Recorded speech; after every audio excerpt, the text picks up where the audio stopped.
Arambai Tengol Unit 3 na koliba Khungang tara mangada chathagadaba campaign Ereikai Khungang dagi hausi Mafam Chadana Hundoklamba plastic waste sing Khomjillasi haina mingthonba miyamna langthoklamba phatraba plastic sing khomjinbagi campaign ama ngasidagi salungphamgi nongdambi turel dagi haudokhre Arambai Tengol Unit 3 amadi soibam mangijaw maite family na mapung oiba thodang longduna haudokliba campaign aduda Unit 3 ki makhada leiriba salungpham sapam tentha amadi langathel gi sub unit sing asigi tengoloi singsu sharuk yaki ngasigi campaign hogdokpa duga mari leinana Arambai Tengol Unit 3 gi organization commander soibam kisan phongdorakpada Arambai Tengol Unit 3 asi Khungang tara mangana pullaga semjabani ngasidagi horiba campaign asisu Khungang tara mangagi mafam khudingmakta chathagani hairaduna ngasidagi khomjiliba plastic bottle sing asi phajana thamduna recycle taunapagi pikigani haiki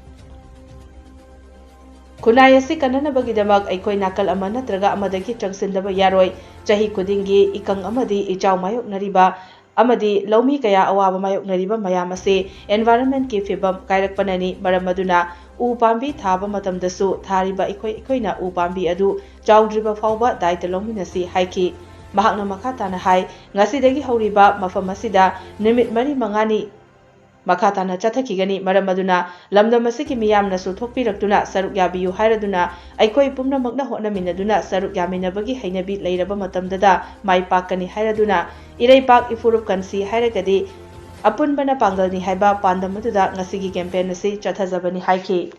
Tara manga jida ko Arambai Tengol Unit 3 15 village pullaga semba imung amani masigi imungi leiriba lam tara manga jida jo koi makhatana chathagigani ngaside hogdoiba mafam asina Koi salungdongi nongdambi hairiba turena sida akoi hojik uriba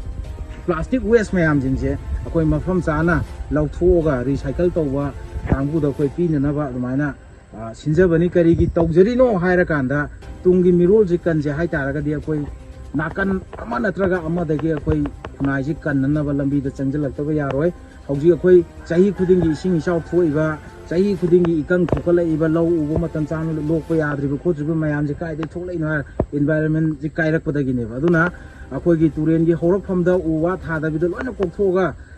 thabak tawriba kholiba su government na yengsinbiu aduga tampa ta su akoi uwa thariba kholiba mayam jingje mamang da su Arambai Tengol na appeal tawjakre akoi na thajagi ba ududi akoi maduna saudriba koi responsibility akoi Arambai gi sinau jing lawgane ba mayam na su thabiram ba ujingdo anakpada laibisi naujing responsibility logiyu aduga koina ngasi plastic waste sing khunduoga mafam chana thamnabagi honariba sida ngasi salungomda pangthoe numit mari mangani chathagigani hairiba salungom khundi sin naujing ju thokiraga saruk yabiyu atop lamdagi su tholaga magi leikai de su koi subung thabakse tawbiyo koi pumna mangna honaraga thabak khudingmak saruk yabagi participate tawgi hainabi leirakanda apun mana koi sungso soidana mai pakani Ireipak improve kanje haitaragadi any profession amadagi changjala ko yai haibudo Arambai Tengol ngasi hona jariba si mayamda